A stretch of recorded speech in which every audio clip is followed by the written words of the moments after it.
Olá, bom dia, boa tarde e boa noite para quem estiver assistindo este vídeo, que tem a intenção de trazer para você algumas dicas fundamentais para a prova de matemática do Enem. Uma prova tão temida, né, por muitos alunos aí, mas a gente sabe que você fez o seu melhor, tá? Esteve preparando durante o ano de 2020 e agora é hora de colocar em prática isso que você fez, porque o Enem está chegando. Tá? A primeira dica é essa aí, ó, o Enem chegou. Tá? Então o que a gente faz agora? Desesperar? Vou estudar 16 horas por dia? Não, não é desse jeito. Você fez simulados, você entendeu, você viu como é o formato das questões da prova do Enem. Tá? É bem diferente de alguns vestibulares, dos principais vestibulares que a gente tem aí dentro do país. E a prova do Enem, ela é uma prova mais de raciocínio lógico, tá? É uma prova que requer, assim, um conteúdo aplicado, e você tem capacidade, porque a gente treinou isso aí durante o ano. Tá? Essas aplicações, como é que se pode colocar este tal assunto de função, de combinatória, de geometria, numa coisa mais real, mais próxima, mais aplicável ali. Então, são esses modelos que a gente tem das questões do Enem, ok? Então, vamos lá? Vamos começar as nossas dicas? Bom, segue aí a primeira dica. O assunto, regra de 3. O Bitcoin ou criptomoeda é uma moeda digital utilizada para transações comerciais. Com ela, compram-se produtos ou serviços, assim como fazemos com o real, o dólar ou o euro, ou qualquer outro dinheiro. A grande diferença é que ela não existe fisicamente. Não é uma nota com o rosto de um presidente ou um animal de nossa fauna. Bom, interessado em adquirir a moeda digital Bitcoin, uma pessoa investe R$ 5.000, que equivalia aproximadamente a 1.488 dólares estadunidenses, tá, no período de investimento. Sabendo que no mesmo período um Bitcoin equivalia a 9.300 dólares, bom, gente, o período de aplicação disso aí foi em 2016, tá? Então pode ter alguma coisa de desatualizada aí desses valores. Essa pessoa adquire em Bitcoin qual quantidade? Bom, é uma regra de 3 simples, é uma regra de 3 diretamente proporcional, ok? Entre o que? A quantidade investida que a pessoa tem, tá certo? E a quantidade em dólares de um Bitcoin, ok? Então vamos lá? O que nós temos aqui? Um Bitcoin equivale a 9.300 dólares. 9.300 dólares. Uma pessoa investiu R$ 5.000, equivalente a 1.488 dólares. Então nós temos aqui nessa regra de 3, nós temos duas variáveis. Uma é a quantidade de Bitcoin, tá? E a segunda é a quantidade em dólares. Então eu tenho o quê? Que um Bitcoin ele equivale a 9.300 dólares. Quantos Bitcoins eu posso adquirir? Investindo aqui 1.488 dólares. É uma regra de 3, porque eu tenho grandezas diretamente proporcionais. É claro que se eu quiser comprar mais do que uma dessa criptomoeda, eu vou gastar mais do que 9.300 dólares. Se eu quiser comprar menos do que uma criptomoeda, eu vou gastar menos do que 9.300 dólares, que é o caso aí, a gente vai estar adquirindo uma quantidade inferior a uma unidade de Bitcoin. Tá? E mais, menos até do que a metade. Por quê? Eu estou falando numa forma da gente, às vezes, eliminar algumas alternativas. Vai ser menor que a metade. Vai ser menor que a metade. Então, dá uma olhada nas alternativas. Praticamente, estamos entre a letra D e a letra F. Ok?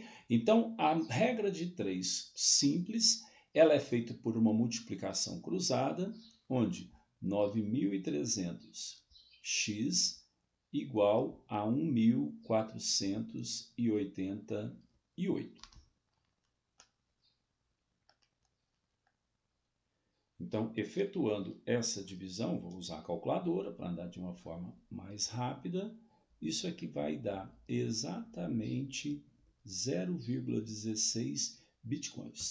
Tá? Essa é a quantidade que vai ser adquirida aí com aproximadamente 5 mil reais aí. Ok? Feito então a primeira dica, regra de 3 simples.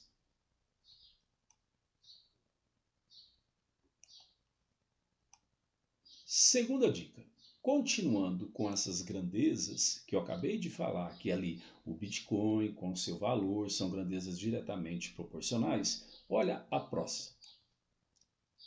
Após uma chuva muito forte, um dos galpões de um depósito de construção foi alagado. Para não danificar as tintas, 3 funcionários do estabelecimento precisam transportar 156 latas de um galpão para o outro. A cada viagem, Alberto, Bernardo, são 3, Alberto, Bernardo e Carlos carregavam 3, 4 e 6 latas, respectivamente. 3, 4 e 6 latas, respectivamente. Considerando que os 3 funcionários fizeram o mesmo número de viagens, o número total de latas transportadas por Alberto, Bernardo e Carlos foi, respectivamente, igual a quanto? Tá? Gente, é uma divisão.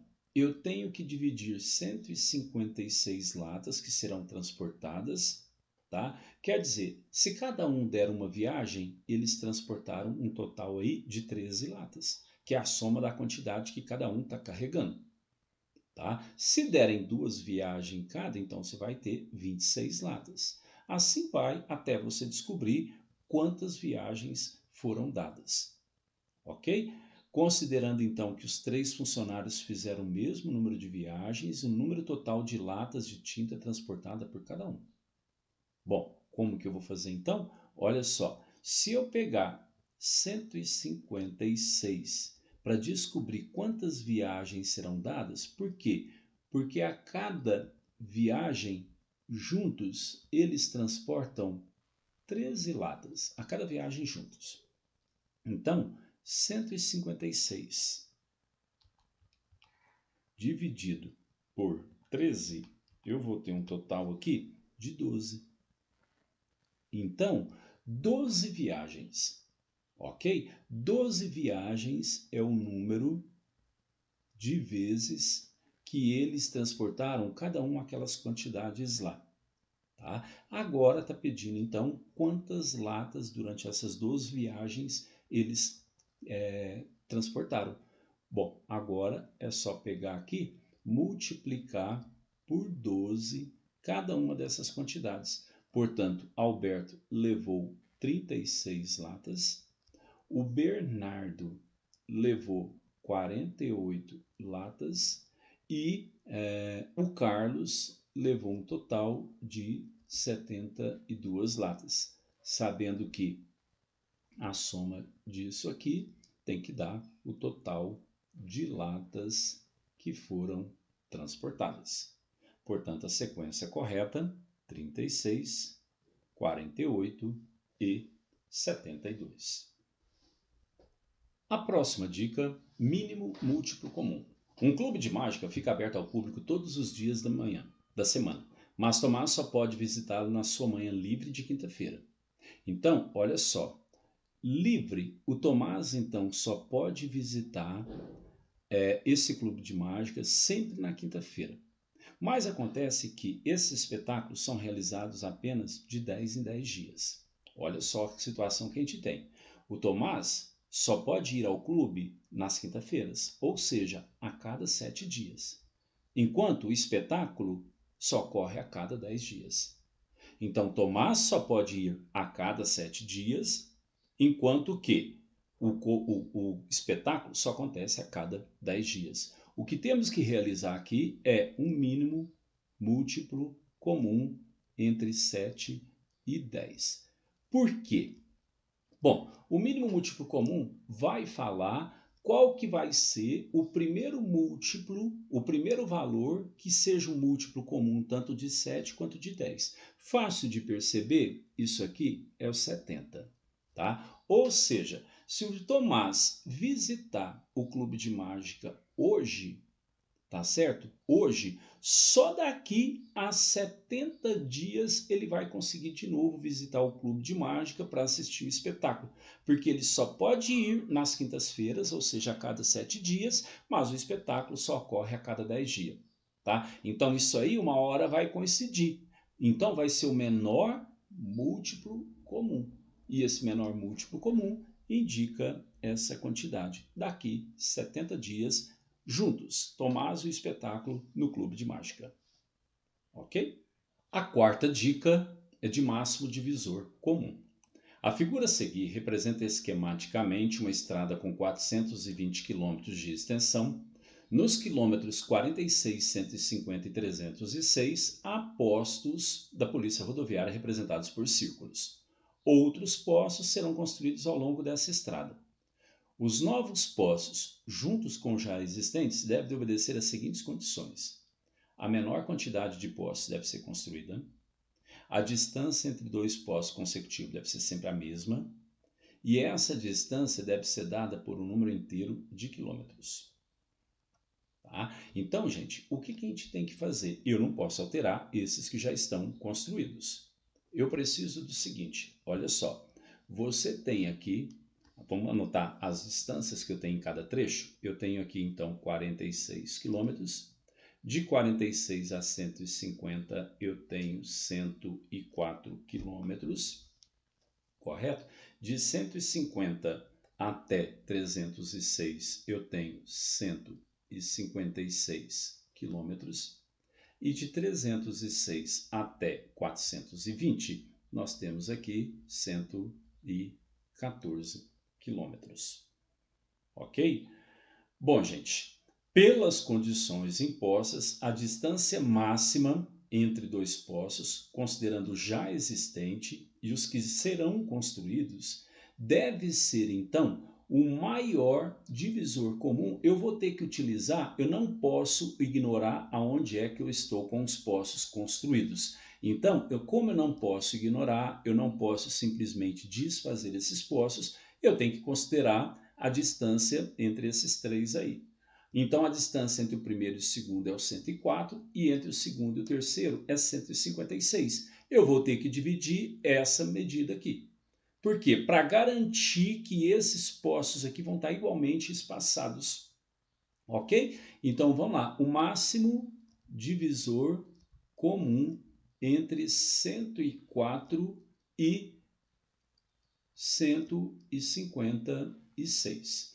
Você pode fatorar isso aí de forma conjunta ou pode fatorar simplesmente separado. Vamos fazer de forma conjunta 104 e 156. Nós temos aqui, ó, os dois eu posso dividir por 2, então será 52 e 78.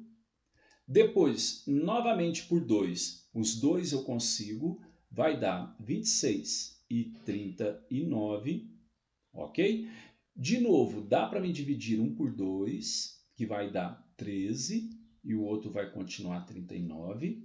Agora, eu só posso dividir aqui o 39 por 3, para pegar a sequência dos números primos ali, né? Então, vou ter 13 e 13, e a última divisão é por 13, ok? Porque dividindo ali por 13, vai me restar 1 e 1. Portanto, o máximo divisor comum, quando você fatora de forma simultânea, é aquele valor que dividiu os dois ao mesmo tempo. Então, eu tenho esse 2 que dividiu os dois ao mesmo tempo, tenho esse 2 que também dividiu 52 e 78, e por último, o 13. Então, nós temos que esse máximo divisor comum entre 104 e 156, ele é igual a esse produto. 2 vezes 2, 4. 4 vezes 13, 52. Isso significa o seguinte, que a cada 52 quilômetros, a partir do primeiro posto, tá bom? A partir do primeiro posto, você vê que não tem como ter um posto antes da quilometragem, antes do quilômetro 46. Ok? Então, a partir do primeiro, que está no quilômetro 46, 52 quilômetros depois. Então, esse posto vai ser construído, 46 mais 52 dá um total de 98. Se eu pegar 98 mais 52, chego a 150, ok? 150 mais 52, eu vou chegar em 202. 202 mais 52, eu vou chegar em 254. E 254 mais 52, eu consigo chegar em 306. Quer dizer que eu consigo colocar, no mínimo, nesse trecho aqui, mais 3 postos da Polícia Rodoviária. Ok? Então, nessas condições, quantos novos postos podem ser construídos no máximo? Primeiro, por que eu não vou colocar postos para depois do posto no 306? Tá? A distância entre dois postos consecutivos deve ser a mesma, porque se eu colocar um depois de 306, a distância deste quarto posto não vai ser a mesma até chegar no quilômetro 420. Então, nesse trecho aqui, não vai ser colocado e nem no primeiro trecho eu consigo colocar. Então, a única opção é você marcar o 3. É a quantidade máxima que eu posso colocar de postos. Nossa quinta dica é a estatística. Bom, o setor de recursos humanos de uma empresa elaborou um quadro com as 5 faixas salariais F1, F2, F3, F4 e F5 dos funcionários de determinado setor, indicando o número de funcionários em cada faixa. Na coluna central deste quadro, os salários também em ordem decrescente, do maior então para o menor, de cima para baixo. Por problemas de impressão, o quadro não contém o salário relativo à faixa 4 e nem o número de funcionários da faixa 5. Sabe-se que a mediana da distribuição de frequências dos salários é de R$3.000, e que esse não é o salário correspondente à faixa 4. Bom, o salário relativo à faixa 4 e o número de funcionários da faixa 5 são, respectivamente, quanto? Bom, vocês vejam aqui o seguinte: para ter um salário mediano, tá? Esse salário mediano, o próprio enunciado falou que o salário de R$3.000 não é um salário correspondente à faixa 4. Então, não vou colocar um salário aqui de R$3.000. Certo? Bom, se eu não posso colocar aqui, isso aqui é a única opção que eu tenho, quanto que eu vou colocar aqui de salário? Acontece que a mediana desse salário, ela é igual a R$3.000. Igual a 3.000.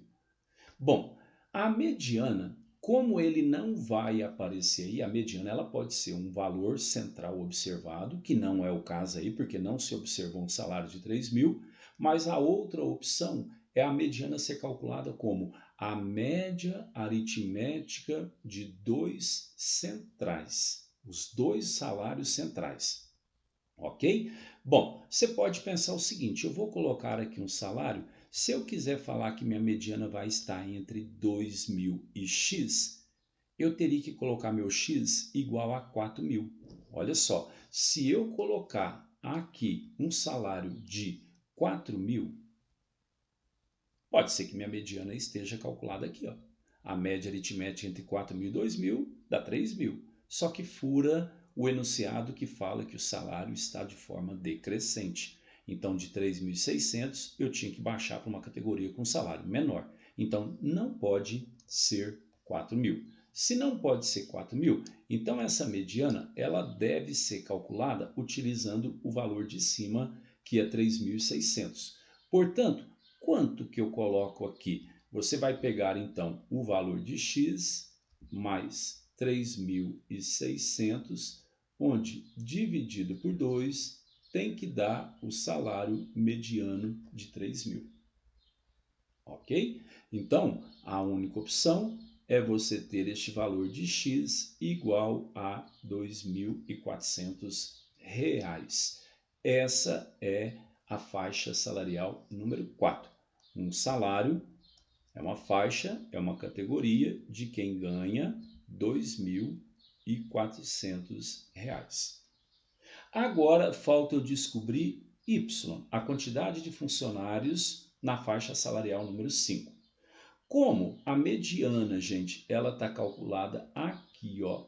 Aqui está dividindo tudo isso aí. Então, nessa linha aqui, 3.000 é o salário mediano. Significa o seguinte, por que 3.000? Porque eu tirei uma média aritmética entre a faixa 3 e a faixa 4 para obedecer os dados do problema. Então, aqui, essa linha daqui tem que dividir meu número de funcionários. A metade de funcionários para cima e a outra metade para baixo.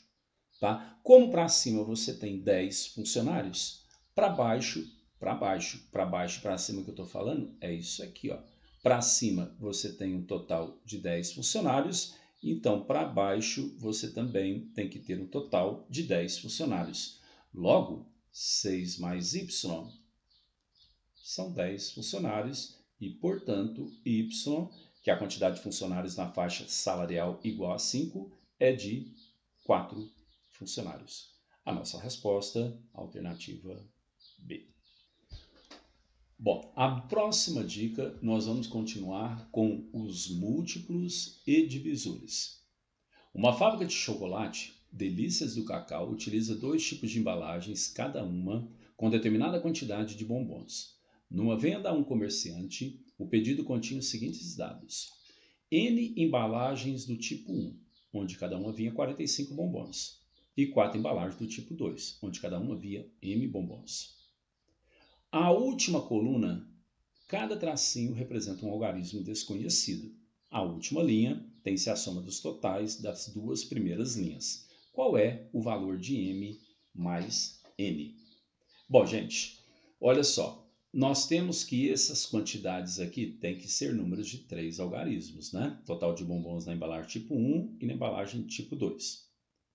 Beleza? Então, primeiro, essa quantidade que eu vou colocar aqui tem que ser um número múltiplo de 45. São tantas caixas de 45. Então, olha só. Se eu tiver uma caixa de 45, são 45 bombons. Se eu tiver 2 caixas, são 90. Se eu tiver 3, são 135. Se eu tiver 4, são 180.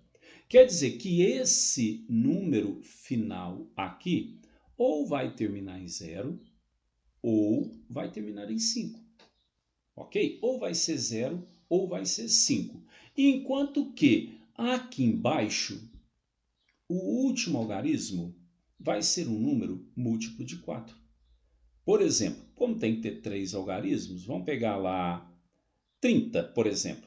Se meu M fosse 30, 4 vezes 30, 120. Então, quando você multiplica por 4, pode terminar em 0, pode terminar em 4, pode terminar em 8. São essas 3 possibilidades. Basta olhar a tabuada do 4.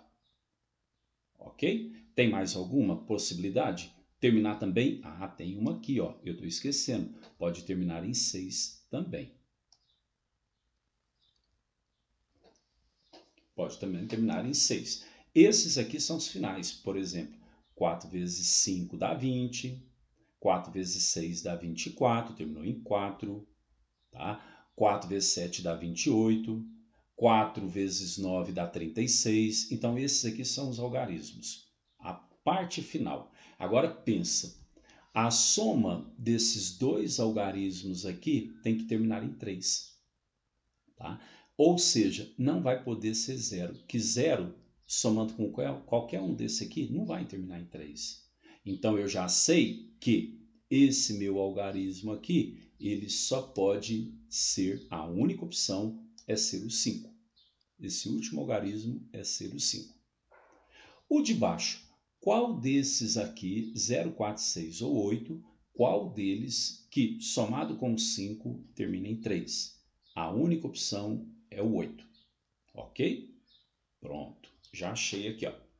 Agora, olha só, agora a gente consegue completar. Gente, 5 com 8 dá 13. Então, olha só, vamos trazer para cá. Eu estou somando, eu já sei o último algarismo aqui, 5. Aqui, 2 aqui, 8. A soma, 3, 6, 3. Então, olha lá. 5 somado com 8 dá 13. Desce 3 e eleva 1. Essa soma agora, ela deve terminar em 6. Então, a possibilidade de colocar aqui o maior número que faz com que essa soma aqui dê 6 vai ser 3. Ok? Então, somando aqui, deu 6. Olha só. Já terminou em 35. Já terminou em 35. E o de baixo terminou em 28. Agora eu preciso descobrir esses daqui. Ok? Esses dois primeiros. Bom, gente, n vezes 45. Se você pegar os múltiplos de 45, os múltiplos de 45 serão 45, 90, 135, 180. Com 45, 225. Ok? Vamos colocar mais um. Com 45 aqui, 270. E assim vai. Bom, os múltiplos de 4, eu tenho uma infinidade. Mas terminado em 28, que hora que vai aparecer? Bom, você está observando que múltiplos de 45, terminado em 35, gente, é o 135. Ele não vai aparecer aqui de novo. Ele não vai aparecer logo agora de novo. Então, a única opção nossa é colocar o algarismo 1 aqui, 135. E então, o nosso n seria igual a 3. Por quê? Porque 3 vezes 45 dá um total de 135. Então, daqui de baixo deve ser 228. E 228, para chegar em 228, você tem que pegar o 4 e multiplicar por 57 para inteirar 228. Ok? Portanto, a soma de m mais n totaliza em 60. Do primeiro colegial, a próxima dica, a teoria dos conjuntos. É a nossa 7ª dica. Uma pesquisa feita com 250 alunos do 3º ano de uma escola constatou-se que 30 alunos gostam de exatas. Não falou que gostam somente de exatas. Pode gostar de outra área também. 110 de humanas, 151 de biológicas. 10 alunos gostam de exatas e humanas, 11 biológicas e exatas, 27 biológicas e humanas e 7 gostam das 3 áreas de conhecimento. Então, esse meu diagrama eu posso representá-lo com 3 conjuntos com áreas comuns. Ok? Então, vamos colocar aqui, ó, exatas, biomédicas e humanas, as 3 áreas do conhecimento aí. Por onde eu começo? Eu não sei quanto que eu posso colocar aqui. Eu sei que exatas tem que ser 30, mas exatas está dividido em 4 partes, assim como biomédicas e assim como humanas. Então não posso começar por aí. Eu tenho que colocar um valor que eu tenho certeza que ele faz parte dessa região. E esse valor é a interseção dos 3. 7 alunos nessa região são alunos que gostam das 3 áreas de conhecimento. Então, a primeira opção é colocar essa última afirmação. Agora, você vai colocar os dados de 2 a 2 dos conjuntos. Por exemplo, 27 alunos gostam de biológicas e humanas. 27 alunos. Gente, biológicas e humanas é essa área. Mas nessa área eu já tenho 7. Para completar 27, 20. 11 gostam de biológicas e exatas. Essa região, ela é biológica e exatas. Tá? Nessa região, eu devo colocar 11 pessoas. Já tem 7, completo com 4. E exatas e humanas, para completar essa região aqui, um total de 10 pessoas. 10 pessoas ali, como já tem 7, completo com 3. Portanto, agora você pode fechar cada uma dessas áreas. Exatas tem que ter um total de 30 alunos. Está com 14 para 30, 16. Biomédicas tem que ter um total de 151 alunos. 151.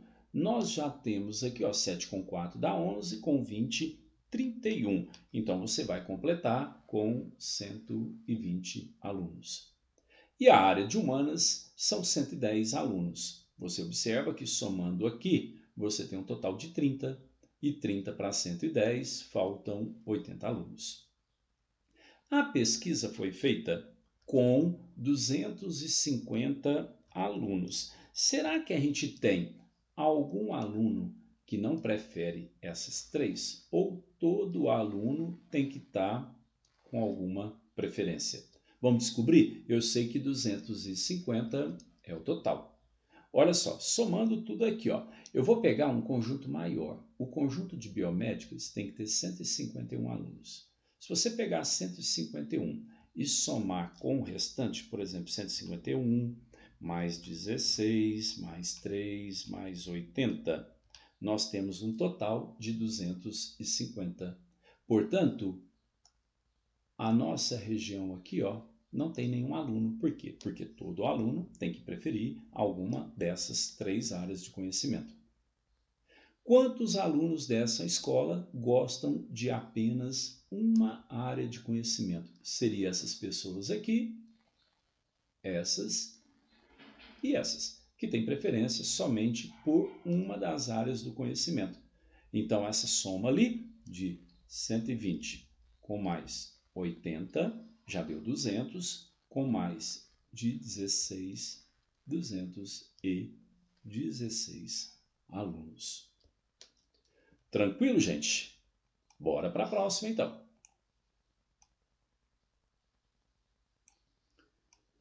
Juros compostos. Tá aí uma aplicação de juros compostos. São questões que a gente tem com frequência nas provas do Enem. É uma questão que pode nos dar trabalho a parte de cálculo, tá? Sendo que trabalha com potências de decimais, então fica um pouco mais complicado a resolução. Mas vamos lá, sem esse medo a gente já preparou, fizemos exercícios de juros compostos e agora colocar em prática. Marcos aplicou certa quantia no sistema de juros compostos capitalizados. Bom, no regime de juros compostos, M, que é o montante, é igual a C, que é o capital, que multiplica 1 mais a taxa elevado ao período, que é o N.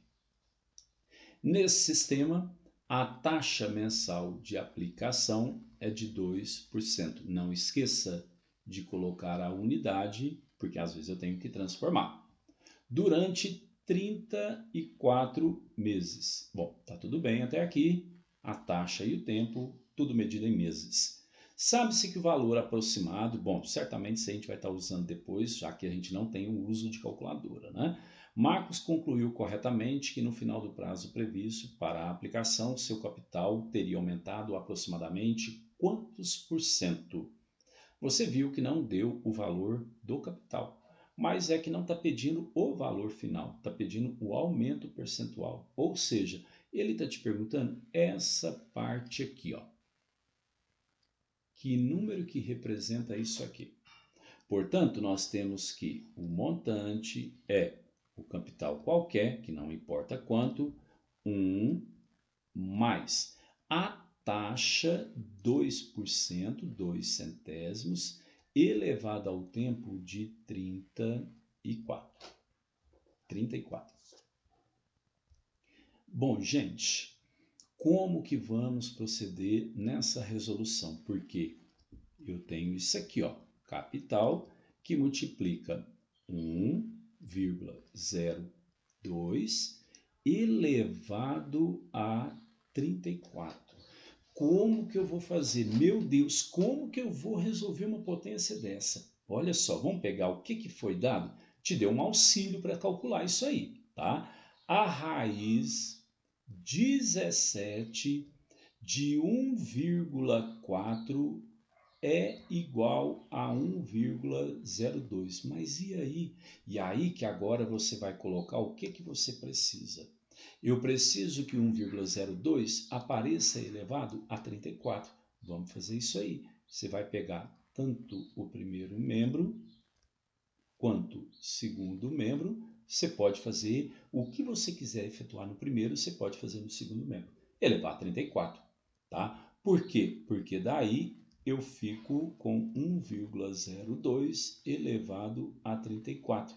Igual a quanto? Só você vir aqui e simplificar. Aqui dá 1, aqui dá 2, portanto, te resta 1,4 elevado ao quadrado. 1,4 ao quadrado te dá aproximadamente o mesmo valor que 1,02 elevado a 34. Qual cálculo que você vai preferir fazer? 1,02 elevado a 34 ou 1,4 ao quadrado? É esse, é claro, né? 1,4 elevado ao quadrado, isso aqui dá 1,96. Portanto, o montante ele vai ser o capital multiplicado por 1,96. E aí, gente, esse 1,96 representa o seguinte, é 1 inteiro mais 0,96 do capital. É isso que você está ganhando. Você está permanecendo com o seu capital e está aumentando mais 0,96 dele.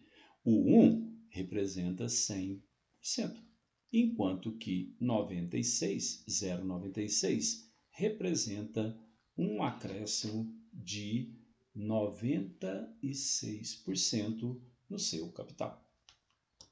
Nossa dica número 9 vai aí um assunto de combinatória, análise combinatória. Mais especificamente, a parte de combinação. Vamos lá. Para a distribuição de lembrancinhas na festa de sua filha, Júlia decidiu fazer embrulhos contendo 4 doces cada. Ela comprou 4 tipos de bombom, 6 tipos de balas, todos distintos. Cada lembrancinha terá 2 bombons e 2 tipos de bala. O total de lembrancinhas diferentes que Júlia pode fazer, tá? Vamos relembrar de novo? Primeiro, ela vai montar embrulhos contendo 4 doces, tá bom? Ela vai escolher entre 2 bombons e 2 tipos de bala. São 4 tipos de bombom e 6 tipos de bala, todos distintos. Então, qual é o total de lembrancinhas que pode fazer? A escolha dos bombons é uma combinação.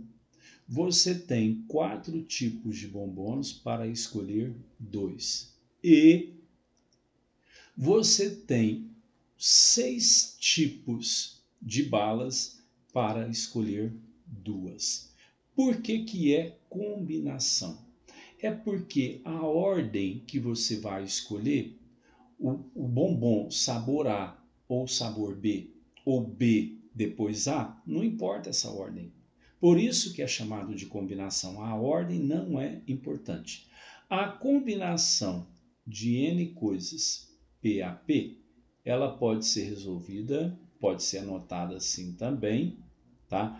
E também ela pode ser anotada na forma de binomial, ou seja, isso aqui também pode ser colocado assim, ó. N, P. De qualquer modo que você anotar, a combinação é calculada por n fatorial, p fatorial, n menos p fatorial, desde que seja simples, ou seja, desde que não haja repetição. Portanto, combinação de 4, 2 é 4 fatorial, 2 fatorial, a diferença 4 menos 2, 2 fatorial. O E é o nosso princípio multiplicativo. A combinação de 6, 2 vai ficar 6 fatorial, 2 fatorial, a diferença de 6 menos 2, 4 fatorial.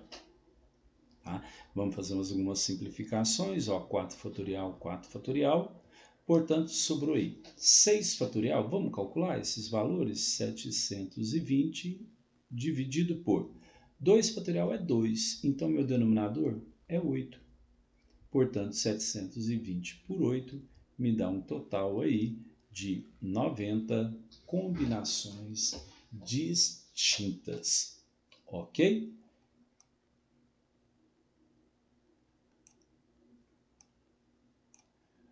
Chegando à 10ª dica, que trata a respeito de logaritmo.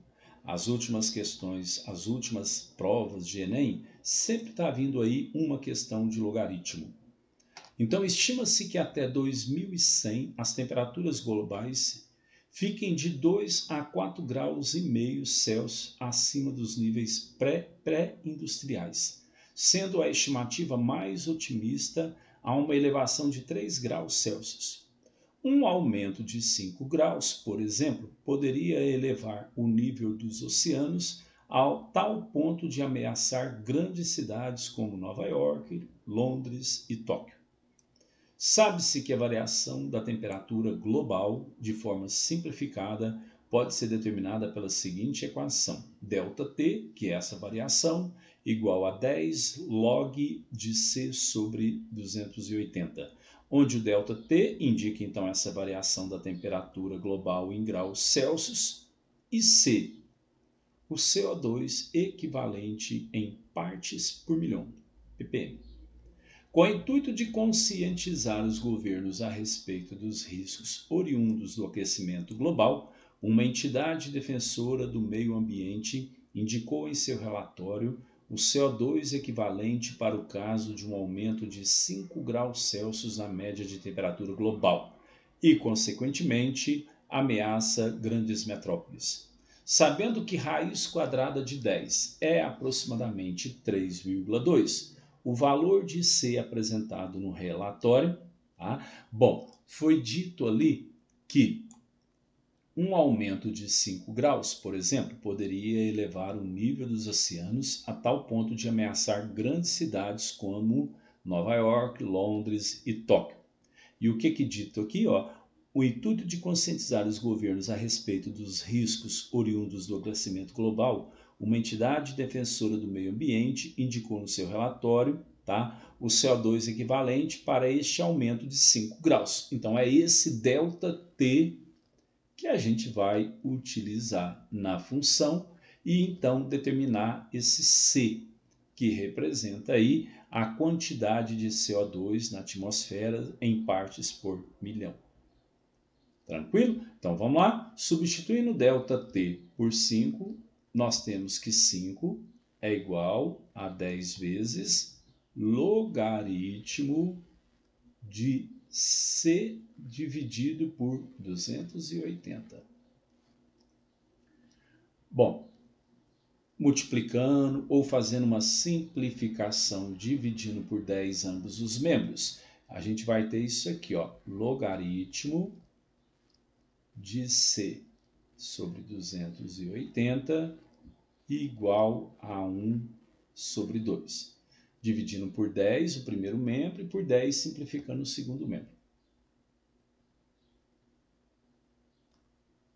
Tá bom? Então, 1 sobre 2. Aplicando a definição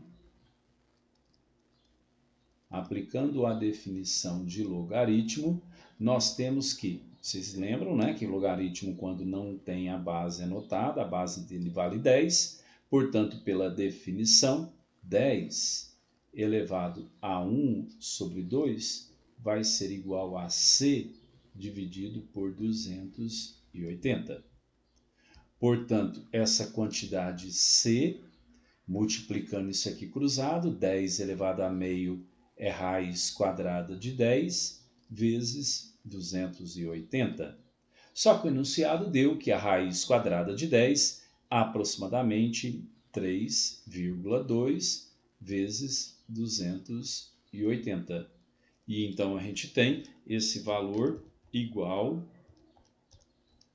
a 896 ppm, partes por milhão, tá? Resposta correta, alternativa letra B.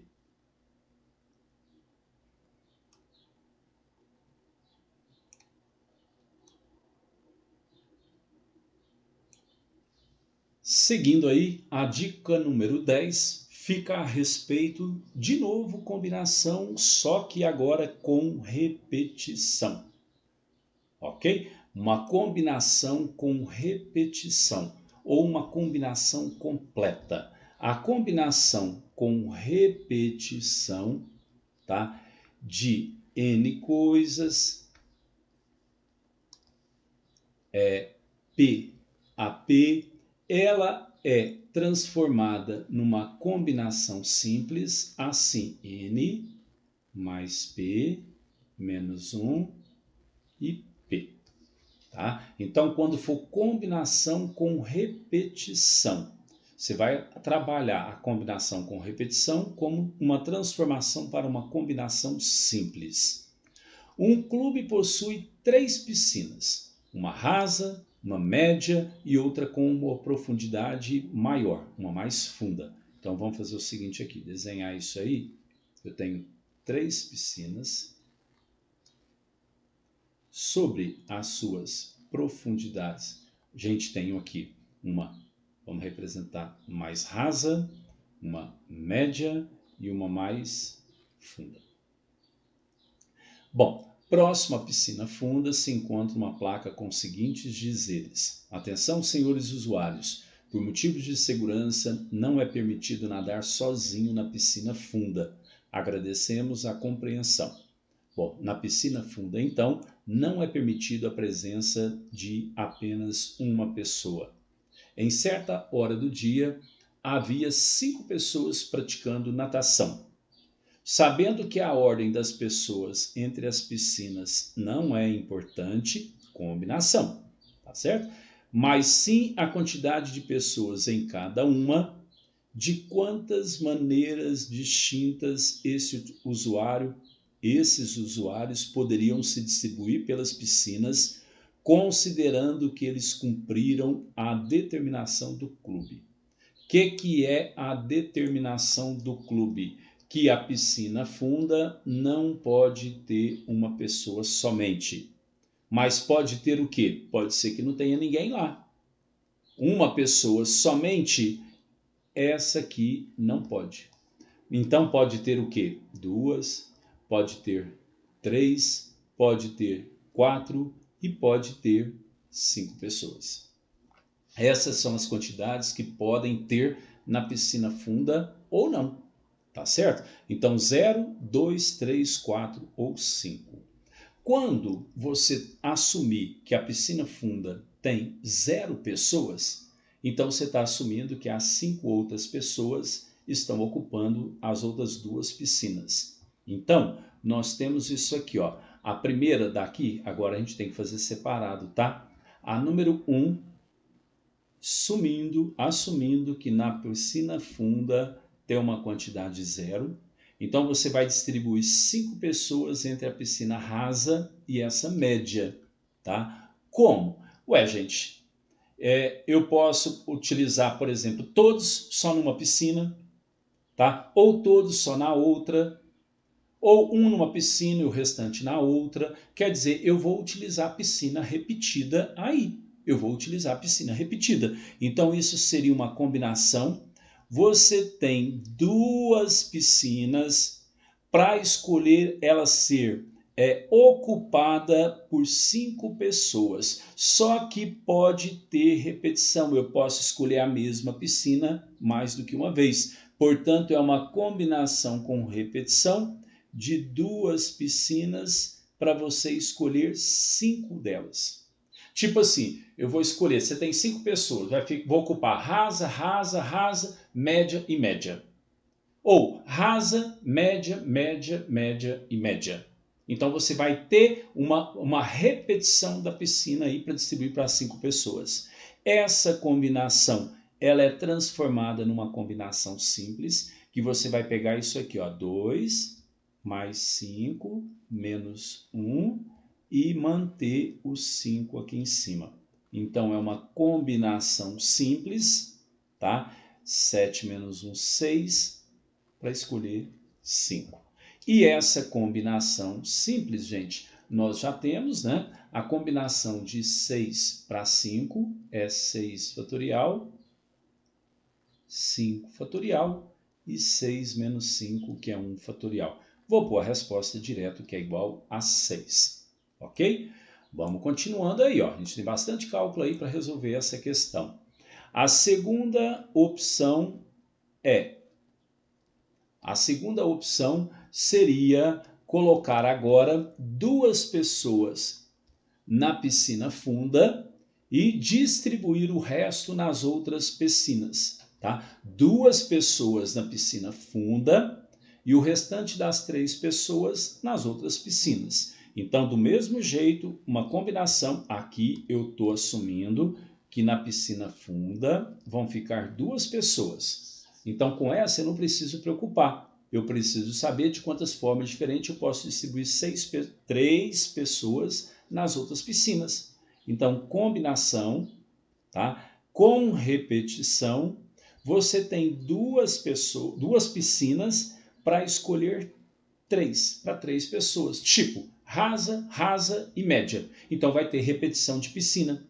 Porque eu tenho 2 tipos de piscina para escolher 3 delas, tá? Então, isso aqui é transformado numa combinação simples, 2 mais 3 menos 1, e mantenho 3 aqui em cima. Ou seja, é uma combinação de 4, 3. 4 fatorial, 3 fatorial, 1 fatorial. Isso aqui é igual a 4. Então, até agora, nós temos aqui, ó, 6 mais 4, tá? São esses valores que a gente está calculando. A terceira opção é colocar um número de pessoas na piscina funda igual a 3. Pessoal, a gente não tem uma fórmula que resolve direto, tá certo? Eu tenho que ir variando essas quantidades. Mas você vai ver que daqui a um pouquinho já vai ficar mais fácil. 3 pessoas na piscina funda, combinação, mesmo esquema, com repetição. Como 3 ficaram na piscina funda, sobraram 2 pessoas para distribuir. Posso usar as 2 pessoas numa mesma piscina ou piscina diferente, tá? Então, são combinação de... você continua com 2 piscinas para distribuir agora 2 pessoas. 3 já estão na funda, para completar o grupo de 5, faltam 2, tá? É uma combinação com repetição, portanto, 2 mais 2 menos 1 e 2. Isso aqui vai dar uma combinação de 3, 2. E essa combinação de 3, 2 é igual a 3, que é o próximo valor nosso, a próxima quantidade. Quarta opção, colocar 4 pessoas na piscina funda. Pessoal, essa aqui vamos fazer na mão mesmo, não precisa de fórmula. Pensa, são 5 pessoas, né? Se 4 pessoas vão permanecer na piscina funda, a outra pessoa que sobrou, ou ela vai para a rasa, ou ela vai para a média. Então você tem apenas 2 formas de distribuir essa pessoa entre as 2 piscinas, ou numa ou noutra. E mais a última que a gente tem, a quinta, seria colocar as 5 pessoas na piscina funda.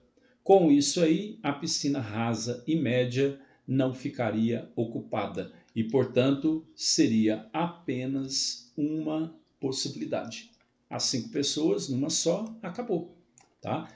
Mais um.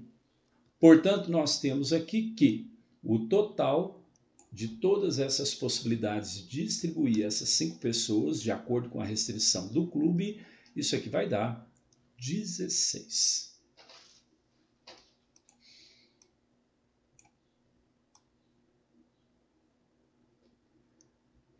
Tá aí, chegou o assunto que não falta, nunca faltará na prova do Enem. O assunto é probabilidades. Você pode esperar desde uma questão de fácil interpretação até uma razoável, tá? Então, probabilidade é aquela questão que tem 100% de chance de cair no Enem, tá? E mais do que uma vez. Então, vamos lá. A tabela a seguir mostra os preços do almoço em um restaurante, onde o valor do almoço depende do dia da semana. Então, você vê que aqui, de acordo com a tabela, de segunda-feira a quinta-feira, o valor unitário é R$ 14,50. Sexta, sábado e domingo, R$ 18,00. Uma pessoa almoça nesse restaurante todos os sábados e 2 vezes de segunda a sexta. Escolhendo aleatoriamente os 2 dias que almoça de segunda a sexta, qual a probabilidade que o valor total gasto por essa pessoa seja o mínimo possível? Então, vamos representar assim, ó. Segunda, terça, quarta, quinta e sexta. Não vou preocupar, mas se quiser você pode colocar aqui o sábado, tá? Porque a pessoa vai almoçar todos os sábados. Todos os sábados ela almoça lá.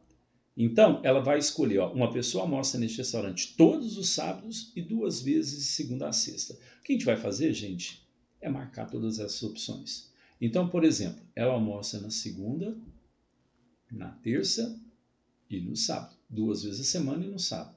Ela pode almoçar na segunda, na quarta, mas o sábado também.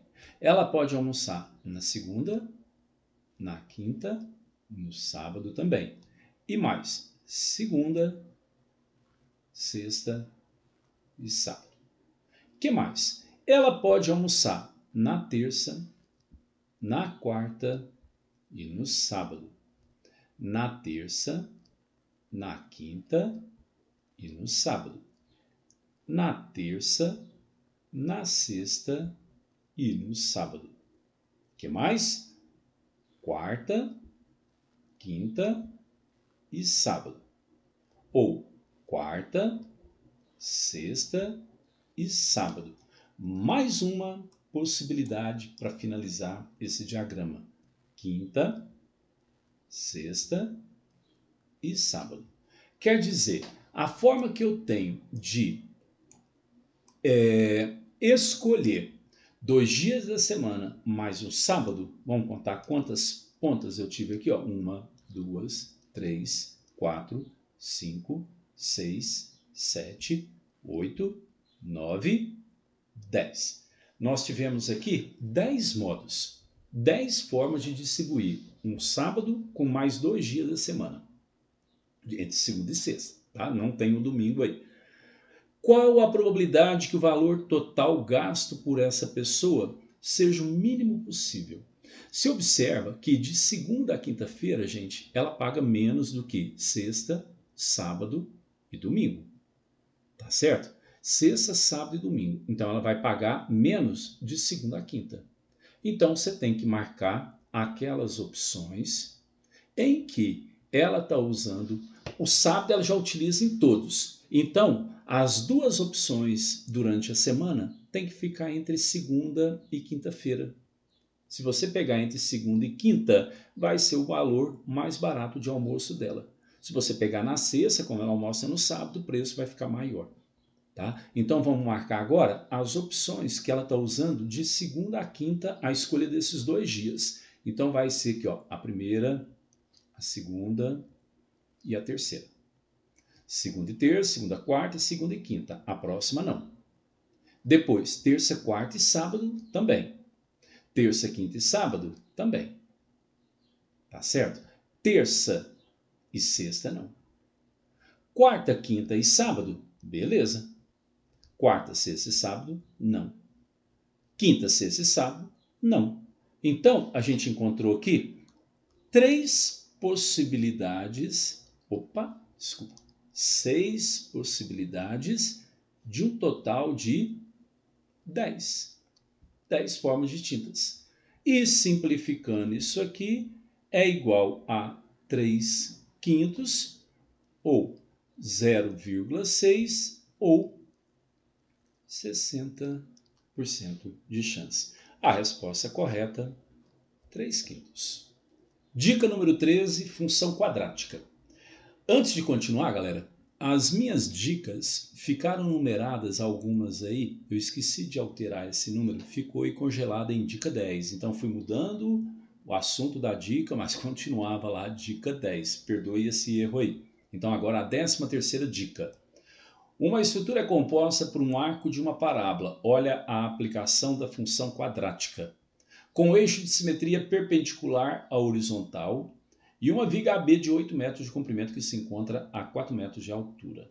Sabendo que a largura da estrutura em sua base, representada pelo segmento CD, é de 10 metros, considerando essas informações, qual o valor mais próximo para a altura, tá? Em metros dessa ponte? Bom, vamos usar aqui, eu já trouxe a figurinha aqui para ficar mais fácil. A gente adota um sistema de eixos coordenados. O eixo do horizontal, quer dizer, se for da vertical, né? Agora o eixo horizontal. Nós temos aqui, ó, a altura da viga, nesse ponto que ela se encontra. E aqui em cima vai ser a altura máxima dessa estrutura. Tá? Medidas que eu tenho. A viga de A até B, ela está a 4 metros de altura. Aqui em cima eu tenho a altura máxima. Ok? Aqui embaixo, de C até D, tem 10 metros de comprimento. Então eu vou trocar aonde houver D, eu já vou colocar aqui 10. O ponto A, que é uma extremidade dessa viga, eu vou projetá-lo lá no eixo horizontal. Vou projetar uma extremidade A no eixo horizontal, a mesma coisa com a outra extremidade. Ok? E devido às simetrias, olha só, eu preciso desses números aqui. Devido às simetrias, gente, a viga tem 8 metros de comprimento. Se entre esse número e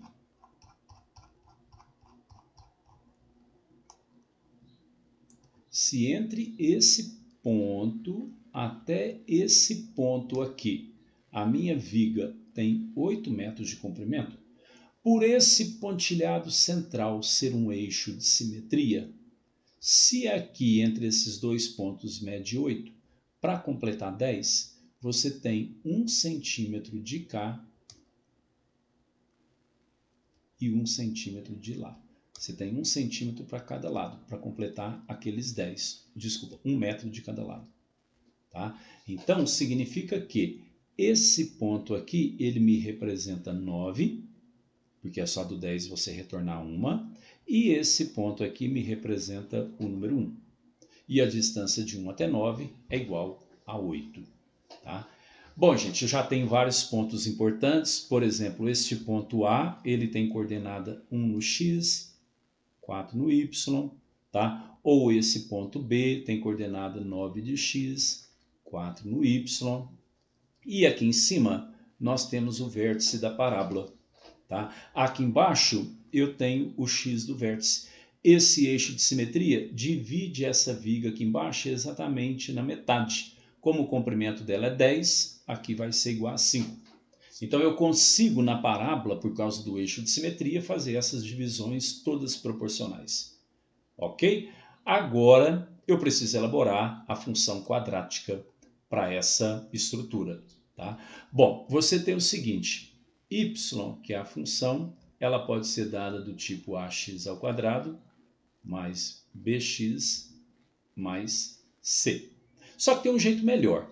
Eu posso escrever essa equação usando a forma fatorada dela. Assim, a x menos x' e x menos x duas linhas. É mais fácil porque, olha só, o A eu não sei. O A eu sei que ele é negativo porque a concavidade é para baixo. X menos x' e duas linhas são raízes. E essa função, essa parábola, ela tem raízes onde corta o eixo x em 0 e 10. Essas eu sei que são 0 e 10. Portanto, agora, olha só o que eu vou fazer. Eu preciso achar esse A para então liquidar essa questão. Como que eu vou fazer? Você tem alguns pontos. Eu vou pegar o ponto de coordenada 1 e 4 e substituir nessa equação de cima. Assim, 4 no lugar do y, 1 no lugar do x, e olha só, agora eu consigo calcular o A. E ó, o A tem que dar negativo, com cavidade voltada para baixo. 4 igual a 1 menos 0 é 1, 1 menos 10, menos 9. E deu negativo, né? Então aqui, resolvendo isso, você vai encontrar que A é igual a menos 4 sobre 9. Portanto, olha o que eu posso dizer, que a função y, ela é isso aqui, ó, menos 4 nonos, que multiplica x menos 0 é x, que multiplica x menos 10. Se você distribuir, você tem a função quadrática aí mostrando o x ao quadrado, mas nem precisa. Para calcular a altura máxima, gente, você vai utilizar a coordenada desse ponto. Para calcular a altura máxima, você vai usar o x igual a 5. Então, esse ponto tem x igual a 5 e o y é meu h máximo.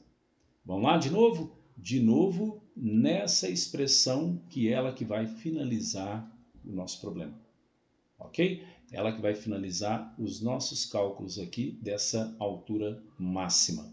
Então, vamos lá. h igual menos 4 nonos, que multiplica o valor de x, que é 5, vezes ainda 5 menos 10, né? Menos 5. O que eu fiz? Troquei, usei agora esse ponto aqui, ó, 5 e h na nossa função, ok? Para então poder calcular o valor de h. Tem outras formas, você pode usar a fórmula do y do vértice, assim por diante. Portanto, a altura vai ficar positivo. 4 vezes 5, 20. Né? 20 vezes 5 vai dar 100 sobre 9. 100 dividido por 9. Isso aí vai dar aproximadamente... Né? É aproximadamente? Será que é aproximadamente? É, né? Aqui, ó. Considerando essas informações, o valor mais próximo para a estrutura, a altura da estrutura, isso aqui é o mesmo que dá uma dízima periódica, tá? 11,1 metros aproximadamente. E aí, galera, tudo bem? Terminamos as dicas. É isso aí que eu tinha que passar para vocês. Junto com o Paulo na Matemática 2, tenho certeza também que ele vai abordar aqueles assuntos que vão estar presentes aí na prova. E juntando tudo isso aí, é só sucesso. Você trabalhou, você estudou, correu atrás de um ano atípico deste aí e conseguiu, certeza que conseguiu e vai conseguir vencer, tá? O nosso Enem, a nossa prova, eu falo nossa porque não é só sua, não é só você, você não vai estar lá sozinho ou sozinha, você vai estar junto em coração, em mente com seus familiares que estão torcendo por você e conosco também, tá? Então eu também, a nossa equipe, eu tenho certeza que todos estarão lá com vocês na hora dessa prova, tá? De mente ligada, de coração unido, é assim que a gente espera, é assim que a gente torce. Eu queria neste momento agradecer demais, de coração, tá? E fico um pouco triste aí, por não ter tido aqueles eventos de formatura que a gente sempre tem no final do ano, que é a hora que a gente abraça de verdade e vê que chegou o fim. E esse fim chegou. O ensino médio acabou, tá? E tínhamos um ano para ter uma linda convivência aí em sala de aula e isso aí foi nos retirado, né? A gente ficou sem esse momento de estar ali juntos, só em aulas remotas, essa ligação mais fria que ocorre aí. Mas o amor, o carinho que a gente tem por vocês aí não mudou em nada. Não é a distância, não é a forma que a gente vai estar conversando, estudando junto. Não tem que ser presencial para ser um amor maior, tá? Então, de longe também, esse carinho é grande e continua. E vai continuar sempre. Espero que um dia a gente possa se encontrar, juntar todo mundo, né, fazer um churrasco, o que está faltando fazer, e só agradecer, tá bom? Então vão lá, façam a prova com muita força de vontade, com muita fé, e que tudo vai dar certo. A gente torce por vocês, ok? Um abraço e obrigado, gente.